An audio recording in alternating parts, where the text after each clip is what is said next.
It had started subtly. At first, I didn't even notice it. Our CEO, Michael Carter, was always impeccably professional. Polished suits, precise emails, and a calm, confident demeanor that made everyone in the office feel like they were in competent hands. But over the past few weeks, something had changed. He seemed distracted in meetings, his sharp observations and quick wit dulled into pauses and half smiles that didn't reach his eyes. Emails that used to be crisp and authoritative were suddenly vague, full of hesitant phrasing, as though he wasn't sure of anything. Even in the hallway, I noticed him avoiding eye contact with people he normally greeted warmly. A tea first. I brushed it off as stress. CEOs deal with pressure constantly. Big decisions, quarterly reports, personnel issues. It's normal for anyone at that level to feel weighed down. But deep down, something told me this was different. It wasn't just stress. It was vulnerability. I remember the exact evening. I had stayed late finishing a project, the office mostly empty except for the cleaning staff and a few diligent coworkers. My phone buzzed with a message from Michael asking me to review a report he couldn't seem to focus on. The tone of his message was unusual brief, almost hesitant, lacking his usual authority. I shrugged, told myself he was tired, and went to the parking garage to head home. That's when I saw him. He was sitting alone on the concrete steps near the far end of the garage, his back slightly hunched, his hands covering his face. At first, I thought he might be on a call, maybe venting about work frustrations. But then a quiet, almost imperceptible sound caught my attention. A soft, trembling noise, like someone was crying. My stomach tightened. This wasn't something I expected from Michael Carter. The man had been at the helm of the company for nearly a decade. He handled crises that would make most executives crumble. Yet here he was, unguarded and exposed, crying quietly in the empty parking garage. I froze for a moment, unsure of what to do. Should I approach him? Should I leave him alone? The line between professional boundaries and human empathy blurred instantly. Finally, I stepped closer, my footsteps echoing softly against the concrete. He didn't notice me at first, or maybe he didn't care. When he did look up, I saw red-rimmed eyes and a face etched with exhaustion and despair. A side of him no one in the office ever saw. Michael? I said softly, my voice almost hesitant, as though speaking too loudly might break the fragile moment. He flinched, startled, and for a split second, his composed mask returned. But it was fleeting. He looked at me, and I realized there was no shame, no embarrassment, just raw, unfiltered emotion. I didn't mean for anyone to see, he said, his voice low and broken. You don't have to explain, I replied, careful. I wanted to make sure you're okay. He shook his head, a bitter laugh escaping him. Okay? Do you even understand what okay means right now? I didn't, and I didn't need to. I only needed to be present, to acknowledge that the man I had always seen as infallible was human. For a few minutes, we sat in silence. The garage lights cast harsh shadows, exaggerating the lines on his face, the tension in his shoulders. It was surreal. The man who commanded boardrooms, whose words influenced hundreds of employees, was vulnerable in a way I never imagined possible. Why? Why here? I finally asked, breaking the quiet. Because no one would see, he muttered. No one should see this side of me. Not the board, not the employees, not even you. His words hung in the air, heavy with unspoken pain. I realized then that this wasn't just a moment of sadness. This was a storm he had been carrying alone, perhaps for years, hidden beneath the armor of his leadership. I wanted to ask questions to understand, but the right words felt impossible to find. How do you comfort someone who always had the answers for everyone else? How do you reach a man who built a career on never showing weakness? I'm here if you want to talk, I finally said. He nodded slowly, and for the first time that evening, I saw a flicker of relief. The knowledge that someone was willing to witness his pain without judgment. I don't know if I can, he admitted. You don't have to, I said gently. Sometimes just sitting with it, just letting it out, is enough. For several more minutes, he cried quietly, and I sat nearby, not asking for details, not probing for answers. I simply existed there with him, acknowledging his humanity, silently understanding that this was not about me. It was about him, finally allowing himself to be seen. As the minutes stretched on, I noticed the tension in his body slowly ease. His shoulders stopped trembling so violently, his breathing became steadier, and yet the look in his eyes remained haunted, a reminder of the weight he had carried in silence. Finally, he stood, brushing off his suit jacket as though trying to regain composure. Thank you, he murmured, almost to himself. You don't need to thank me, I replied. Just take care of yourself. That's all I ask. He nodded again, then walked toward his car, the lines of his face hardening once more, the mask of the CEO returning with every step. I watched him go, my mind racing. The man I had known, the leader, the mentor, the CEO was not the whole story. There was more beneath the surface, more pain than anyone could have guessed. Driving home that night, I couldn't shake the image of him sitting alone in that cold garage, the quiet sobs hidden beneath his hands. I realized something that made my chest ache. Vulnerability doesn't always show itself in obvious ways. Sometimes it hides in the shadows, behind closed doors, in moments nobody else sees, and sometimes, the people we think are invincible are the ones carrying the heaviest burdens. I didn't know what caused him to break that night. Maybe it was a personal loss, maybe a mistake he couldn't forgive himself for, maybe pressures that no one could ever understand. What I did know is that seeing him like that changed my perception of him completely. It was a reminder that even the strongest, most powerful people are human, fragile, and deserving of compassion. That night stayed with me. In the following days, I noticed subtle changes in him. Small smiles, moments of genuine laughter, gestures that betrayed exhaustion but also relief. I didn't pry. I respected his privacy, but the memory of that parking lot lingered. A quiet reminder that the stories behind our leaders are often more complex than what we witness from the outside. And as I returned to my work, I carried with me a sense of understanding. Not pity, not judgment, but empathy. For him, for everyone, and for myself. Because sometimes the hardest truth isn't about what someone else is hiding. It's about recognizing the humanity in those we think we know completely. And that night, in a quiet parking garage, I saw Michael Carter, our CEO, our leader, our mentor as a man first. And that truth changed everything. The next morning, the office felt different. Not because anything had changed outwardly. The cubicles were the same. The coffee machine still sputtered in the corner, and the fluorescent lights still buzzed overhead. But because I had seen a side of Michael Carter no one else had. And now, every glance, every gesture, every word from him carried a weight I couldn't ignore. I tried to act normal. I greeted him in the hallway, smiled politely during our team briefing, and nodded at his quick good mornings. But inside, I was unraveling. I couldn't stop replaying the image of him in the parking garage, hunched over, shoulders shaking, hands covering his face, silent tears dripping into the concrete. It was human, painfully human, and yet it was also terrifying. The man everyone revered was fragile, vulnerable, broken in ways I didn't understand. I didn't know what to do. There was a part of me that wanted to ask him everything. What happened? Why now? Is it serious? But there was another part, louder and more insistent, warning me that I had no right to interfere. After all, I was just an employee. Observing a CEO cry was not part of my job description. It wasn't my place to pry. And yet, I couldn't stop thinking about him. For days, I hovered between fear and guilt. Fear, because vulnerability, so raw and exposed, was unfamiliar territory for me. I had never seen anyone I respected crumble like that. What if it happened again? What if I was there next time, and I couldn't handle it? What if this was a sign of something bigger? A personal breakdown, a crisis at work, or a secret that could destroy the company? Guilt, because I felt powerless. I wanted to help him, but how? I was just one person. I couldn't fix his problems. I couldn't make the grief vanish. I couldn't even promise him he wouldn't be judged for it. And yet, the memory of that night clung to me like a shadow. I worried I had left him alone, abandoned him emotionally in a place where he had nowhere to hide, where the world didn't know and might never understand. I watched him from a distance in meetings, careful not to stare, careful not to let anyone suspect I knew more than I should. Every time he spoke, I searched for cracks, hesitation in his voice, heaviness in his posture, the faint quiver of hands folded over papers. Each subtle sign made my stomach twist tighter. Something was happening, and I had no way to intervene without stepping over invisible lines that separated professional respect from personal intrusion. Lunch hours became a test of my composure. I wanted to ask a colleague casually if they'd noticed anything, but the office grapevine is unpredictable. I could risk gossip or worse, jeopardize his privacy and dignity. Instead, I ate quietly at my desk, eyes on the monitor, but mind miles away in the parking garage. In the hollow of that night, the more I thought about it, the more helpless I felt. He was surrounded by people, yet completely alone. The power he wielded in the boardroom didn't protect him here, didn't shield him from pain. And I, who had witnessed his vulnerability, couldn't do anything to lighten it. It wasn't just emotional helplessness. There was a professional dimension too. The company had a reputation to uphold, and the CEO's emotional state could ripple into decisions affecting hundreds of employees. I feared that if something untoward happened, a mistake, an accident, a visible lapse in judgment, everyone would speculate. And somewhere deep down, I knew that even if I wanted to intervene, I had no authority to dictate the outcome. My role was limited, observing, understanding, but ultimately powerless. I started noticing more subtle behaviors in him over the next few days, the way he stared at the ceiling during meetings, lost in thought, as if carrying invisible weight, the terse emails he sent late at night, full of fragmented sentences, almost pleading for comprehension, his pauses during casual conversations, like he was filtering what he could say, what he shouldn't say, what could be revealed without fear. Every observation deepened my anxiety. I wanted to act. I wanted to reach out, to bridge that gap between the public Michael Carter and the man I had seen sobbing in the garage. But how do you bridge a gap you're not supposed to cross? How do you comfort someone without crossing the boundaries of professionalism, without risking their trust or your own career? I found myself replaying the encounter repeatedly, trying to rationalize it, to find a framework for understanding what I had witnessed. Was it stress? A personal tragedy? Something in the company that no one else knew about? The questions churned endlessly in my mind, leaving me restless, unable to focus on work. One afternoon, I watched him in the office courtyard from the break room window. He sat alone on a bench, hands clasped, staring at the horizon. Even with people walking walking past, he seemed encapsulated in his own world. I wanted to approach him, but my legs froze. I didn't know what words to say. The right words, the comforting words, the words that wouldn't intrude or embarrass him, they didn't exist in my vocabulary. That night, I drove home with a knot in my stomach that wouldn't entangle. I thought about his loneliness, the strength required to maintain composure in front of hundreds of employees while secretly carrying such weight. I thought about how utterly alone he must feel, and how powerless I felt to help him without overstepping. Helplessness, I realized, isn't just about being unable to act. It's about knowing someone needs support, wanting to provide it, and having every barrier, social, professional, emotional, preventing you from doing so. I had never felt it so acutely in my life. I considered writing him a note. Something discreet, respectful, expressing concern without probing. But even that felt like too much. What if it was misinterpreted? What if he saw it as patronizing or intrusive? The thought of making a mistake, of worsening his vulnerability, paralyzed me completely. For the first time, I understood the isolation that comes with leadership. Not the surface-level loneliness that people talk about casually, the dinners alone, the travel schedules, but the deeper, emotional isolation that comes from being forced to maintain a perfect facade while grappling with real human pain. The helplessness I felt wasn't mine alone. It was a shadow of his own. Days passed, and the tension never left me. I kept my eyes open for signs, small clues, anything that could give insight into what he was going through. Every fleeting smile, every tired nod, every delayed email became a piece of a puzzle I couldn't solve. And each day, the helplessness deepened. I could see the truth in front of me. The CEO was suffering, and yet, there was nothing I could do without overstepping boundaries, without risking trust, without losing my professionalism. That helplessness lingered, a quiet, gnawing weight in my chest. It forced me to see people differently, to consider the invisible struggles everyone carries, even those at the very top. It taught me that vulnerability is not weakness, but it can be isolating. And it taught me painfully that sometimes the most compassionate thing you can do is simply witness another person's pain, quietly, without interference, while preparing yourself for the moment when that person chooses to reveal their truth. And in the weeks that followed, I realized that moment was coming. By the end of that week, I couldn't shake the unease that had taken root inside me. The memory of Michael in the parking garage lingered like a shadow, and every interaction with him now carried an unspoken weight. I began noticing small inconsistencies in his behavior, subtle shifts that, at first, seemed insignificant. A missed deadline here, a flinch at a casual question there, but gradually formed a pattern that gnawed at the edges of my mind. I started questioning everything I thought I knew about him. Michael Carter had always been the pillar of strength in the company, the man whose presence inspired confidence and discipline. But what if that version of him, the CEO everyone admired, was just a carefully constructed facade? What if the vulnerability I had witnessed was just a glimpse of the reality beneath the polished exterior? I tried to rationalize my growing suspicion. Maybe he was just overworked. Maybe he was struggling with personal matters that had nothing to do with the office. Maybe I was reading too much into things because I had seen him cry. But every time I tried to dismiss the thought, a new observation cropped up, refusing to be ignored. There was the email he sent to the board early one morning. The wording was oddly defensive, as though anticipating criticism. The tone was strained, the language fragmented. Something about it screamed unease, though he had never sent an email like this before. Then, during a team briefing, he hesitated mid-sentence, paused as if choosing words carefully, and glanced at the conference room door multiple times, almost as if expecting someone to interrupt or enter unexpectedly. The more I observed, the more doubt gnawed at me. Was the company facing an issue that I didn't know about? Was he hiding something critical? Or was it personal? I found myself watching him interact with others, analyzing his expressions and tone in every conversation. He smiled at employees, offered guidance, and joked lightly during lunch breaks. But there was a subtle stiffness, a hesitancy that hadn't been there before. He seemed to measure every action, every word, as though walking on a tightrope. He didn't trust himself to balance. The doubts weren't just professional, they were profoundly personal. I wondered what he was carrying. Was he overwhelmed? Was it grief? Was it fear? And how much of it affected his decisions, his judgment, his leadership? The questions didn't have answers, and that lack of clarity made everything feel more precarious, more charged. One afternoon, while reviewing reports in the office, I overheard a hushed conversation between two colleagues near the cafeteria. "I don't know what's going on with Michael," one whispered. "He's not himself. Did you see him yesterday? Walking out to the parking lot after everyone left? He looked broken." My heart skipped a beat. Broken. The word echoed the memory of him slumped on the concrete steps, face hidden in his hands. I felt a pang of guilt and curiosity swirl together. They didn't know, couldn't know, the full truth. And yet here I was, acutely aware that something significant had shifted in the man everyone else continued to see as untouchable. That evening, I lingered in the office longer than usual, telling myself it was to finish work. The real reason was different. I needed to watch him, to see if any sign would confirm or deny the mounting doubts in my mind. From my desk, I could see him standing by the window, staring out at the city lights, shoulders tense, hands clenching, and and unclenching as though wrestling with invisible demons. He didn't notice me. He probably never would have, even if I were standing right beside him. But the image alone made my chest tighten. The CEO who commanded boardrooms and decisions that affected hundreds was also a man grappling with something deep, something personal, and he did it alone. I began mentally retracing the last few weeks. Small missed meetings, late night calls, hurried exits trying to connect dots that didn't seem to have clear answers. Every anomaly, every subtle shift in behavior, felt like a clue to a larger mystery. But the harder I tried to piece it together, the more elusive the truth became. Doubt seeped into other areas of my life too. How could I trust his decisions fully if I didn't understand what burdened him? Could I continue to function as his assistant without being affected by this uncertainty? Every instruction, every task now carried an undertone of tension, a sense that I was navigating unknown territory. At the same time, I felt a moral conflict. Was it even my place to analyze him this way? To interpret his emotional state? To speculate on personal matters? The professional boundaries were clear, but the human element blurred the lines. I wanted to help, but how do you help someone who doesn't ask for it? How do you step in without overstepping? By the end of the week, the weight of the unknown had become unbearable. I couldn't stop thinking about him. The image of him alone in the parking garage, the tightness in his shoulders, the subtle tremor in his hands. It haunted me. Doubt had taken hold, gnawing at every rationalization, every explanation I tried to cling to. I started questioning not just him, but the world around me. How many people were walking through life carrying hidden pain? How many leaders, mentors, friends, colleagues, silently endured struggles that none of us could imagine? And how many of us are too afraid, too constrained by social norms and professional hierarchies to reach out and acknowledge it? I realized then that doubt is more than uncertainty. It's a state of mind where curiosity, fear, and empathy collide. It forces you to question assumptions, reconsider relationships, and confront the uncomfortable truth that you may never fully understand the people around you. And yet, even in the face of this doubt, I couldn't turn away. I couldn't ignore him. Something told me that understanding, or at least witnessing, was necessary. Not just for him, but for me. The doubt, terrifying as it was, became a bridge. It made me pay attention. It forced me to watch closely, to notice, to care. That evening, as I left the office, I glanced back toward the parking garage. Michael's car was still there, headlights dim, engine off. For a moment, I imagined him sitting inside, shoulders slumped, staring out into nothingness, carrying burdens invisible to the world. And I felt a strange mixture of fear, empathy, and responsibility. A realization that the story I had glimpsed was far deeper, far more complicated than I could ever have anticipated. I didn't know what he was hiding, or how it would unfold. But one thing was certain: the doubt had taken root, and with it, the understanding that the truth, whatever it was, would change everything. The days that followed were a blur of routine, punctuated by moments where my attention involuntarily drifted toward Michael. Something had shifted between us, not in words, not in overt actions, but in a quiet, almost imperceptible awareness that the man I had admired for years was carrying a burden no one else could see. And I needed to know, not to pry, not to expose him, but to understand. It started with small observations. I noticed the way his hands trembled slightly when he thought no one was looking, the way he lingered over his morning coffee, staring into the cup as if it held answers he couldn't grasp, the tightness in his jaw, the flicker of sadness in his eyes during meetings, the pauses that seemed too long to be accidental. Every detail was a clue, a piece of a puzzle I didn't yet know I was piecing together. I began talking quietly with colleagues I trusted, not to gossip, not to speculate publicly, but to see if anyone else had noticed the subtle changes. Most shrugged it off as stress or fatigue. A few admitted they had sensed something off, but no one knew what it could be. And no one had the courage to ask directly. Everyone, it seemed, respected him too much to challenge him, yet feared the unknown that lingered behind his calm exterior. One afternoon, I stayed late in the office, pretending to work on a report while watching Michael walk through the hallways. He didn't notice me, nor did he look for an audience. I followed at a safe distance, careful to maintain invisibility, until he disappeared into a small, rarely used conference room. I hesitated. Curiosity warred with the professional boundaries I had always adhered to. But then I heard it, a low, pained sigh that cut through the hum of the office air conditioning. I knocked softly, unsure if I even had the right to be there. Michael? My voice was tentative, almost apologetic. He looked up, startled, and quickly masked the expression of vulnerability he had shown the other night. "Oh, it's just you," he said, attempting a smile that didn't reach his eyes. I was finishing some work. I hesitated. "Are you okay? You don't have to answer if you don't want to, but I'm concerned." He stared at me for a long moment, and then, finally, he exhaled like a man releasing years of pent-up pressure. "I suppose it's time someone knew," he admitted quietly, and then he began to speak. At first, his words were fragmented, hesitant, as if testing the waters of trust. But gradually, a story emerged, a story of personal loss, of private struggles that had never been revealed to the office, to the board, or to anyone who respected him publicly. He spoke of a family tragedy that had shaken him to his core, of financial pressures that had compounded the emotional strain, of guilt over decisions he believed he had mishandled. Each revelation carried a weight I could feel pressing down on my chest. As though I was absorbing some fraction of the pain myself, he told me about nights spent alone in the office, staring at the city skyline, trying to make sense of the choices that haunted him. About the pressure to maintain a facade of perfection, even as he felt increasingly hollow inside. About the loneliness that accompanied leadership, the constant awareness that he had to appear strong for others while bearing burdens no one else could shoulder. I listened silently, aware that every word was a privilege and a responsibility. There was no theatrics, no dramatization, only raw, unfiltered truth. For a man so used to commanding authority, speaking openly about vulnerability was a radical act. And I realized then that the tears in the parking garage had been the first sign of a release he had long denied himself. The discovery went beyond personal pain. I began connecting dots between his struggles and subtle changes in the company. Missed deadlines, cautious decisions, unexplained delays in projects. These weren't signs of incompetence or negligence, but of a human being overwhelmed by circumstances beyond control. I started to see the company through his eyes, to understand the invisible weight of leadership, the emotional labor that no organizational chart could capture. I realized how carefully he had maintained boundaries, how meticulously he had separated professional responsibilities from personal turmoil. Even as he shared his truth, I noticed the restraint, the self-awareness, the constant effort to prevent his personal struggles from spilling into the workplace. It was exhausting just to witness, and yet there was courage there too. Courage to continue leading while being aware of his own fragility. Courage to let someone in even slightly, into a world he had protected with a fortress of composure. Courage to allow himself to feel something real, even if only in brief, guarded moments. Over the next few days, I began to piece together fragments of his life that had always seemed mysterious. Whispers from colleagues, casual remarks in meetings, odd patterns in his schedule. They all began to make sense. I realized that what I had assumed were random behaviors or minor inconsistencies were actually part of a complex web of coping mechanisms, strategies to maintain functionality while managing profound private challenges. The discovery changed everything. Not just my perception of Michael, but my perception of leadership, human complexity, and empathy. I understood that strength is not the absence of weakness, but the ability to navigate it with dignity. And I understood that sometimes, the most powerful people are those who bear unseen burdens with quiet grace. By the end of that week, I felt a new responsibility. Not to expose him, not to interfere unnecessarily, but to support, to observe, and to respond with discretion and empathy whenever possible. I realized that discovering the truth about someone isn't just about knowing facts, it's about understanding context, acknowledging humanity, and deciding how to act in ways that respect both vulnerability and privacy. I also began to notice small signs of recovery in him. Moments of lightness, fleeting smiles, brief interactions that carried warmth and normalcy. They were subtle, almost imperceptible, but they were there. And I realized that understanding his truth had allowed me to see him fully. Not just as the CEO, not just as a mentor, but as a human being, navigating pain, responsibility, and resilience in real time. It was the first time I truly saw him, and in seeing him, I also saw the complexity of the world we inhabit, a world where appearances mask struggles, where strength coexists with vulnerability, and where understanding someone fully requires patience, observation, and empathy. That night, as I left the office, I felt a strange combination of relief and apprehension. Relief, because I knew the truth and could now respond with care. Apprehension, because I realized that this discovery was only the beginning. Understanding was the first step, but what came next, and how I would navigate it, remained uncertain. I drove home with my mind racing, piecing together what I had learned, replaying every conversation, every gesture, every subtle clue. The discovery had opened a door, and I knew that stepping through it would change not only my perception of Michael, but also the way I navigated my own boundaries, emotions, and responsibilities. And as the city lights blurred past my windshield, I understood one undeniable truth. Sometimes, the greatest discoveries are not about facts or figures, but about the human stories hidden beneath them. Michael Carter had revealed one of those stories to me, raw, painful, and profoundly human. And it was only the beginning. After the conversation in the conference room, the office never looked the same. Every corner, every hallway, every familiar desk now seemed charged with the knowledge that Michael was carrying something heavy, something invisible, yet profoundly shaping the rhythm of the workplace. I couldn't stop thinking about him, not just as a boss, not just as the CEO, but as a man who had revealed a fragment of his soul to me. The vulnerability I had witnessed both in the parking garage and during our private conversation weighed on me. It wasn't just empathy, it was fear. A fear that something larger, something dangerous, was looming just beneath the surface. For days, I tried to focus on my work. I tried to file reports, manage schedules, and meet deadlines. But every time I glanced at him, every time he passed by my desk or sent a quiet acknowledgement, my heart raced. The fear wasn't just about his well-being, though that alone was enough to make me tense. It was about what his struggles could mean for the company, for the people who depended on him, and for the fragile equilibrium of the office itself. I noticed subtle changes that made the fear tangible. intangible. Michael was more withdrawn in meetings, his words clipped, his eyes distant. Decisions that used to be swift now dragged, leaving uncertainty hanging in the air. Employees whispered in hushed tones, casting sideways glances at him, unsure if they were imagining the tension or truly sensing it. The office, once buzzing with energy, felt like a fragile ecosystem on the verge of collapse. One afternoon, I followed him carefully, discreetly as he slipped out of the building. He walked with a heaviness that I hadn't seen before, as though each step required conscious effort. He didn't notice me, nor did he glance back. I stayed at a distance, observing silently, heart pounding in my chest. There was something urgent, almost desperate, in the way he moved. The fear that had been simmering in the back of my mind boiled over. Something was happening, and I didn't know how to intervene. Later that week, during a board meeting, the fear escalated. Michael received a phone call and excused himself. He returned 30 minutes later, visibly shaken, hands slightly trembling, jaw tight. He attempted to resume the meeting, but the subtle cracks in his composure were undeniable. Every eye in the room followed him, sensing, perhaps subconsciously, that the man who had always projected confidence was faltering. I felt a chill run down my spine. I began to dread moments when he would leave the room or step away. What if he was facing something irreversible? What if the weight he carried became too much? I replayed the parking garage scene repeatedly in my mind, the image of him hunched over, silent and alone. Each time, the fear tightened its grip, making it difficult to breathe, difficult to concentrate, difficult to act rationally. The fear wasn't just about physical danger or emotional breakdown. It was the fear of the unknown. Michael had shared parts of his truth with me, but only fragments. There were gaps, shadows, and silences that hinted at even deeper struggles. And it was those unknowns that terrified me the most. I didn't know the extent of what he was dealing with, and I didn't know whether it could escalate into something catastrophic. At my desk, I began cross-referencing minor anomalies I had noticed over the past few weeks. Missed calls, unusual schedule gaps, and subtle shifts in company operations. They all seemed connected, part of a larger story I wasn't privy to. The realization made the fear concrete. It wasn't paranoia. Something significant was happening, and it was happening right under everyone's nose, hidden beneath the surface of the company's daily operations. One evening, I found myself lingering near the parking garage, almost unconsciously. Michael's car was there, lights off, the office empty around him. I hesitated, torn between respecting his privacy and the urgent need to ensure he was okay. Fear pushed me forward, empathy urged caution, and curiosity demanded answers. I didn't know how to reconcile the conflicting impulses, but I knew one thing. The situation had escalated to a point where ignorance was no longer an option. I started noticing small signs that confirmed my fear. Papers left on his desk with corrections and handwriting that wasn't his usual neat style, showing tension. Employees whispering more frequently, avoiding eye contact with him, as though sensing he was on the edge. Brief moments when he seemed almost lost in thought, staring into nothing, as if grappling with invisible burdens. Each observation intensified my sense of urgency. The fear wasn't just about him anymore, it was about the ripple effect. The company depended on him, the employees depended on him, and I, in some quiet, unofficial capacity, had become a witness to it all. I realized I couldn't remain passive. But what could I do? Confront him directly again? Offer help? Call someone else? The fear of misjudging the situation, of violating his trust, of exacerbating his vulnerability, held me back. I was trapped in a paradox, wanting to act, but paralyzed by the consequences of acting incorrectly. As the week wore on, the fear began to take a psychological toll. I slept poorly, my mind replaying every detail, analyzing every interaction, imagining worst-case scenarios. I felt the constant tension of being the only one aware, the sole observer of the invisible struggle unfolding around me. Helplessness had evolved into fear, acute, persistent, and consuming. Then one evening, Michael stayed late, long after the office had emptied. I gathered the courage to approach him in the hallway. He looked up, startled, and for a fleeting moment, vulnerability and recognition flickered across his face. "Are you okay?" I asked, voice low, careful not to startle him. He hesitated, then nodded. "I'm managing," he said, but I could see the strain. It wasn't just in his words. It was in his posture, in the tremor of his fingers, in the weight he carried silently. That night, walking home, the fear lingered. It wasn't just for him, it was for the truth I had glimpsed, for the precarious balance between personal struggle and professional responsibility. I realized that fear is not always about immediate danger. Sometimes, it's about understanding the depth of someone else's pain and knowing you might be powerless to fix it. And yet, the fear also came with a strange clarity. It pushed me to pay attention, to notice details I might have overlooked, to consider actions I had previously dismissed. Fear, in this case, was a guide. It forced me to acknowledge reality without flinching, to prepare for the moment when understanding alone would not be enough, when action would be required.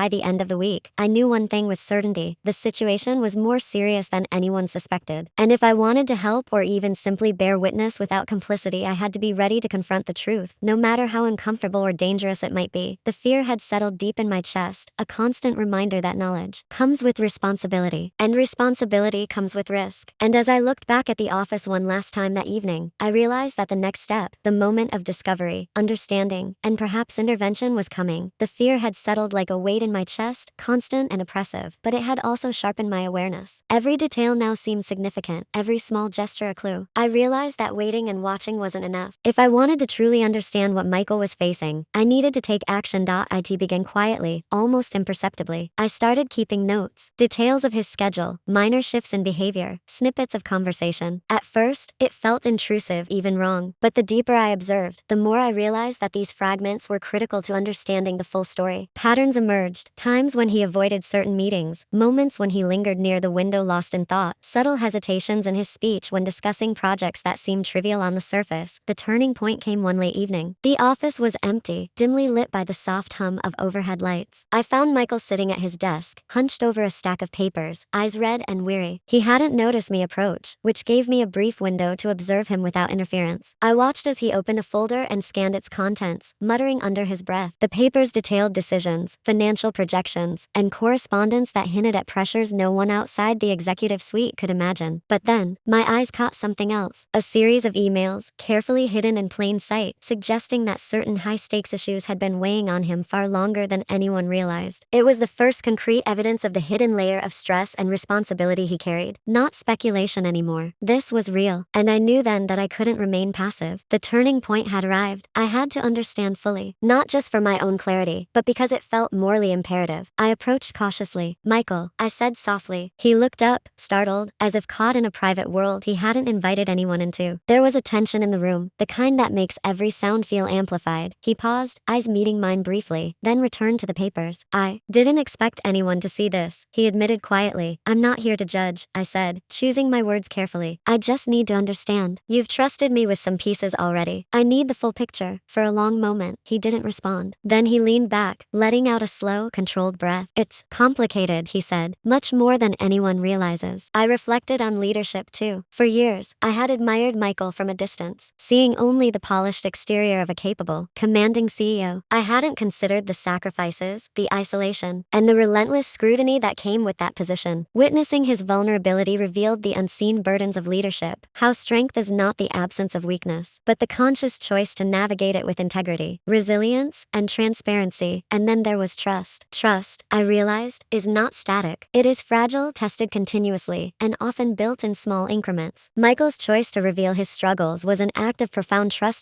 that I would not exploit his vulnerability, trust that I would respect the boundaries he still maintained, trust that I could witness without judgment, and in turn, my ability to accept that trust, to respond with empathy and discretion, reinforced a mutual understanding that transcended professional roles. The office environment itself had transformed in subtle ways. Team members approached their work with a new sense of shared responsibility, not just for tasks, but for each other. The culture of fear and speculation had shifted toward one of cautious openness. It was remarkable to see how acknowledgement of vulnerability could create a space for collaboration, understanding, and moral clarity. The moral resolution we had witnessed had repercussions far beyond a single conversation. It had altered the atmosphere, the interpersonal dynamics, and even the way decisions were approached. I also reflected on my own role in the story. Being a witness had required vigilance, empathy, and ethical judgment. I had walked a delicate line, balancing the need for observation with the imperative of respect for privacy. That experience changed me too. I had learned how to navigate complex human emotions, how to hold space for someone else's pain without being consumed by it, and how to act thoughtfully when confronted with moral and emotional dilemmas. What struck me most profoundly was the realization that people are rarely what they seem. Michael had been admired, respected, even feared in his professional capacity, but beneath that polished exterior was a human being grappling with deep, complex struggles. The revelation and resolution underscored a universal truth: every person carries unseen burdens, and every interaction is shaped by forces beyond our immediate perception. Understanding, empathy, and patience are not optional. They are essential. I remember walking out of the office on the evening after the resolution, the city lights flickering through the glass windows. The sense of calm was tangible, yet the lessons lingered, echoing quietly in my mind. I understood that clarity comes not from ignoring fear or avoiding pain, but from confronting it, engaging with it thoughtfully, and responding with integrity. Michael continued to lead the company with the same competence, but there was a subtle shift in him too. He seemed lighter, not dramatically, but enough that those attuned could notice. The subtle lift in his posture, the rare smile exchanged with a colleague, the gentler tone during meetings, all were signs that the moral and emotional burden had been acknowledged and partially released. Justice, in its quiet human form, had brought relief. Looking back, I realized that the story was bigger than any single incident. It was about fear, vulnerability, empathy, leadership, and trust. It was about understanding the complexity of human beings and acknowledging that even the strongest people sometimes need someone to witness their truth. And it was about the courage required to confront hidden realities, not just for oneself, but for the benefit of others who rely on honesty and integrity. I thought about what this experience would mean for the future, both mine and Michael's. I knew there would be challenges ahead, moments of tension, and perhaps new burdens to bear. But the lessons from the confrontation and resolution had equipped me with clarity, perspective, and a deeper understanding of human nature. I could navigate the uncertainties of work and life with a renewed sense of awareness, empathy, and moral courage. As I walked through the office one last time that evening, I felt a sense of quiet closure. Not a dramatic ending, not a triumph over adversity, but a steady, profound recognition of truth. Michael's story, his struggles, and the resolution had changed my perception of the world around me, and of the human capacity for courage and resilience. And in that quiet reflection, I understood something essential. Life is complicated, people are fragile, and understanding requires more than observation. It requires empathy, patience, and moral courage. Witnessing Michael's journey had been a rare, humbling privilege, and as I left the building and stepped into the night, I carried with me the knowledge that even in professional spaces, even in positions of power and authority, the human heart and human vulnerability remain at the center of every story worth telling. The story had ended, but the lessons, the reflections, and the newfound understanding would remain, quietly shaping the way I approach life, work, and the fragile, beautiful complexity of human connection. And then he began to speak, slowly, peeling back layers I had not anticipated. The pressures were immense: board-level conflicts, financial uncertainties, and personal crises that intersected in ways no employee could ever fully comprehend. But what surprised me most was the emotional weight he had been carrying. The isolation, the fear of appearing weak, the relentless need to project competence while privately grappling with doubt and guilt. It was staggering. I listened intently, understanding now why he had cried in the parking lot. It wasn't a fleeting breakdown. It was the culmination of months, perhaps years, of suppressed stress, compounded by the loneliness inherent in leadership. Every decision, every email, every interaction had been filtered through this lens of hidden pressure. As he spoke, I noticed subtle changes in my own perception. Fear transformed into determination. Empathy evolved into responsibility. I realized that knowledge alone wasn't enough. I needed to act, to be part of the solution in some way, even if that meant stepping carefully into his private world. The turning point wasn't just about uncovering facts. It was about understanding the human behind the CEO title. And that understanding brought clarity. I could see where interventions might help, where support could make a difference, and where the fragility of the situation demanded discretion and care. That night, I left the office with a renewed sense of purpose. The turning point wasn't a single moment of revelation. It was a shift in perspective, a commitment to witness, understand, and act with both courage and restraint. I knew the coming days would require careful navigation, but for the first time, I felt prepared to step forward, to bridge the gap between fear and action, observation and intervention. The tension had been building for weeks, threading itself through every interaction, every meeting, every subtle glance exchanged across the office floor. But now, the turning point had passed, and what followed was inevitable. The confrontation, the moment where hidden truths, long suppressed, could no longer remain in the shadows. It began unexpectedly. Michael called an impromptu meeting of the senior leadership team. Normally, these meetings were meticulously scheduled, agendas circulated well in advance. But this time, there was urgency in the message, a subtle undertone that something significant had to be addressed immediately. I arrived early, heart pounding, unsure of what would unfold. The room filled slowly. Familiar faces, tense expressions, hushed murmurs. Everyone sensed, if not fully understood, that the air was charged with anticipation. Michael entered quietly, his presence commanding yet frail. There was no theatrics, no posturing, only an undeniable authenticity. He looked at each person in the room, acknowledging their presence with a nod, then turned to me briefly, a silent confirmation that the time had come. I felt the weight of responsibility pressing down on my shoulders. The truth was about to be revealed, and I was a witness to it. He began by addressing the board directly, calmly and measuredly. "There have been challenges," he said. "Some you may have noticed, some you may not. And it's time I speak openly about what's been happening, not just as a CEO, but as a human being navigating pressures you may not realize exist." The room went silent. Even those who had sensed something were unprepared for the raw honesty in his voice. He detailed the personal and professional burdens he had carried, the financial threats, the boardroom conflicts, and the private crises that had compounded over months. But most importantly, he revealed the emotional toll, the sleepless nights, the anxiety, the moments of doubt, and the vulnerability that had led to the scene in the parking garage. As he spoke, I saw reactions ripple through the room: shock, empathy, confusion, relief. People who had whispered behind closed doors were now confronted with the unvarnished truth. And with that confrontation came clarity, a recognition that his decisions, once questioned, had been made under extraordinary pressure, not negligence. For the first time, justice in its purest form began to unfold. Not legal justice, not punitive measures, but moral resolution. The fear, the doubt, the unspoken tensions that had pervaded the company were met head-on with honesty. Michael's vulnerability became a bridge, connecting him to the people who respected and followed him. I realized then that justice isn't always about punishment. Sometimes it's about revelation, acknowledgement,